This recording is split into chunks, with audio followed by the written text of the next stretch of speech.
नमस्कार एवरीवन। आज हम बात करेंगे एक और बहुत ही महत्वपूर्ण वैकेंसी के बारे में जो क्रिमिनल लॉ और मिलिट्री लॉ में आई है। अगर आप लॉ की फील्ड से हो, अगर आपने यूजीसी नेट लॉ में क्लियर किया हुआ है, पीएचडी की हुई है, तो ये वैकेंसी आपके लिए है। तो ये वैकेंसी कौन सी यूनिवर्सिटी से आई है? ये वैकेंसी आई है राष्ट्रीय रक्षा यूनिवर्सिटी से। एक ब्रांच उसकी लखनऊ में भी है और जगह पर भी है। तो राष्ट्रीय रक्षा यूनिवर्सिटी की तरफ से ये जो वैकेंसी है वो आई है। और राष्ट्रीय रक्षा यूनिवर्सिटी की अगर हम बात करें तो यहाँ पर सैलरी बहुत अच्छी होती है आपकी। तो यहाँ से हम इंफॉर्मेशन देखेंगे, यहाँ से आपको एप्लीकेशन फॉर्म यहाँ पर भरना है इसका। चलिए चलते हैं इसके ऑफिशियल नोटिफिकेशन की तरफ। अच्छा, ये है राष्ट्रीय रक्षा यूनिवर्सिटी। और ये वैकेंसी जो राष्ट्रीय रक्षा यूनिवर्सिटी की आई है वो गांधीनगर गुजरात की वैकेंसी है। लखनऊ वाले की भी आती है लेकिन वो जुलाई या अगस्त के टाइम पर आती है। ये अभी जो आई है वो गांधीनगर गुजरात वाले ब्रांच से आई है, राष्ट्रीय रक्षा यूनिवर्सिटी। तो चलिए देखते हैं। सबसे पहले इन्होंने सैलरी बता रखी है जो कि बहुत अच्छी है। सीनियर प्रोफेसर की सैलरी जो है 2,10,000 से 2,30,000 तक है। प्रोफेसर ऑफ लॉ की सैलरी 2 लाख से 2,10,000 तक है। फिर एसोसिएट प्रोफेसर 1,30,000 से 2 लाख तक है। देन उसके बाद अगर बात करते हो आप असिस्टेंट प्रोफेसर की, यहाँ पर काफ़ी अच्छी सैलरी है। 85,000 से 95,000 की सैलरी आपको देखने को मिलेगी। और यहाँ पर एक और चीज़ याद रखिएगा, ये कॉन्ट्रैक्चुअल जॉब है आपकी, कॉन्ट्रैक्ट के बेसिस पर आपको यहाँ पर जॉब मिलेगी। उसके बाद हम बात करते हैं एसेंशियल क्वालिफिकेशन की। कुछ डिज़ायरेबल क्वालिफिकेशन भी है लेकिन एसेंशियल क्वालिफिकेशन ज़्यादा इंपॉर्टेंट होती है। एसेंशियल क्वालिफिकेशन में आप जब सीनियर प्रोफेसर ऑफ लॉ की देखते हो तो आपको पीएचडी की होनी चाहिए। क्रिमिनल लॉ से इंटरनेशनल लॉ, कॉन्स्टिट्यूशनल लॉ, यहाँ पर ये ब्रांचेस दे रखी हैं, स्पेशलाइजेशन दे रखी हैं। यहाँ पर आपको ये होना चाहिए मिनिमम आपके 10 रिसर्च पब्लिकेशन पब्लिश्ड होनी चाहिए। यूजीसी लिस्टेड जर्नल में 120 स्कोर का रिसर्च होना चाहिए आपका, ठीक है। तो यहाँ पर आपको 20 ईयर्स का टीचिंग एक्सपीरियंस होना चाहिए कॉलेज में, एसोसिएट प्रोफेसर के तौर पर या फिर प्रोफेसर के तौर पर।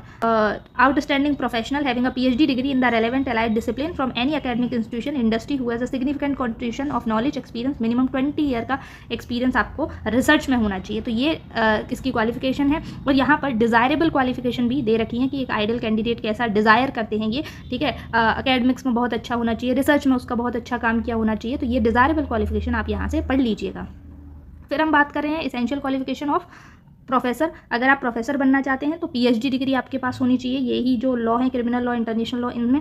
देन उसके बाद 10 ईयर का आपको टीचिंग एक्सपीरियंस चाहिए। ऑब्वियसली सीनियर प्रोफेसर से कम है, 10 ईयर का यहाँ पर टीचिंग एक्सपीरियंस मांगा गया है आपसे। और outstanding professional having a PhD degree, ठीक है। और यहाँ पर डिज़ायरेबल क्वालिफिकेशन है। ये डिज़ायरेबल क्वालिफिकेशन आपकी देनी होनी चाहिए, बहुत स्ट्रॉन्ग रिसर्च या अकेडमिक्स आपका होना चाहिए। फिर उसके बाद हम बात कर रहे हैं कि एसोसिएट प्रोफेसर से भी पीएचडी डिग्री मांगी गई है इन सारी फील्ड्स में।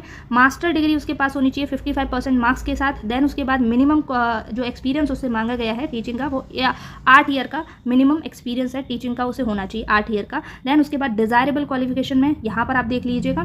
फिर आते हैं हम सबसे इंपॉर्टेंट जो मैक्सिमम बच्चे इस वीडियो को देख रहे हैं, असिस्टेंट प्रोफेसर ऑफ लॉ, ठीक है। असिस्टेंट प्रोफेसर ऑफ लॉ के लिए एसेंशियल क्वालिफिकेशन है कि आपके पास मास्टर डिग्री होनी चाहिए 55% मार्क्स के साथ, ठीक है।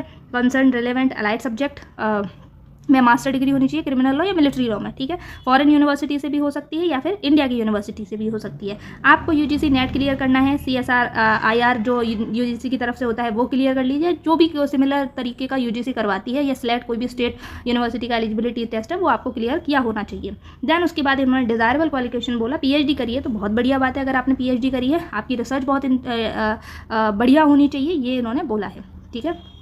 देख लेते हैं कि कैसे अप्लाई करना है। 10 मार्च से पहले या 10 मार्च को आप अप्लाई कर सकते हो। आप अपना रिज्यूमे भेजिए, एप्लीकेशन फॉर्म भरिए, उसको सबमिट कीजिए। एप्लीकेशन फॉर्म मैंने आपको वीडियो से पहले ही बता दिया था। जो भी अकेडमिक सर्टिफिकेट्स हैं आपके, जो भी प्रीवियस एम्प्लॉयमेंट से रिलेवेंट सर्टिफिकेट्स है, वो अगर आपने कोई एक्सपीरियंस लिया है तो उसका सर्टिफिकेट, ठीक है, इस वाली ईमेल आईडी पर आप इनको भेज दीजिए। जो भी शॉर्ट लिस्टेड कैंडिडेट होंगे उनको इंटरव्यू के लिए बुलाया जाएगा। जो इंटरव्यू रहेगा वो शॉर्ट लिस्टेड कैंडिडेट्स का ही होगा। कैंडिडेट जो है अपने डॉक्यूमेंट्स जिन्होंने नहीं फर्निश किए हैं एप्लीकेशन के साथ, वो ऑटोमेटिकली उनकी एप्लीकेशन डिस्क्वालीफाई हो जाएगी। तो याद रखिएगा, जब आप एप्लीकेशन भर रहे हैं तो उसके साथ डॉक्यूमेंट ज़रूर दीजिएगा। अगर नहीं दिए हैं तो आप डिस्क्वालीफाई हो जाओगे।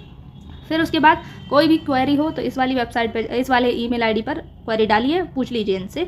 एक्सपीरियंस और superannuated applicants are highly encourage to apply according with the general principle to pay minus pension and change made the government time to time therein, ठीक है। ये सारी चीज़ें छोड़िए। देन उसके बाद यहाँ पर इन्होंने बोला है कि candidate must submit 1 research paper. Candidate को एक रिसर्च पेपर और article that consider as scholarly contribution to field, आपने रिसर्च पेपर तो ज़रूर वो किया होना चाहिए। देन उसके बाद दूसरी कंडीशन ये है कि एक लीगल टॉपिक तैयार कीजिए, 5 से 7 मिनट तक आपको ओरल प्रेजेंटेशन उस पर देनी है बिना पावर पॉइंट के, ठीक है। एक लीगल टॉपिक कोई भी तैयार कर लीजिए, उस पर आपको एक प्रेजेंटेशन देनी है, ठीक है। उसी प्रेजेंटेशन पर कैंडिडेट को अपने व्यू देने हैं उसी लीगल टॉपिक पर, ठीक है। देन उसके बाद एप्लीकेशन को लास्ट डेट के बाद रिजेक्ट कर दिया जाएगा, अप्लाई नहीं जाएगी। तो ये पूरी राष्ट्रीय रक्षा यूनिवर्सिटी की वैकेंसी के बारे में था। जो भी इसमें इंपॉर्टेंट था वो मैंने आपको बताया।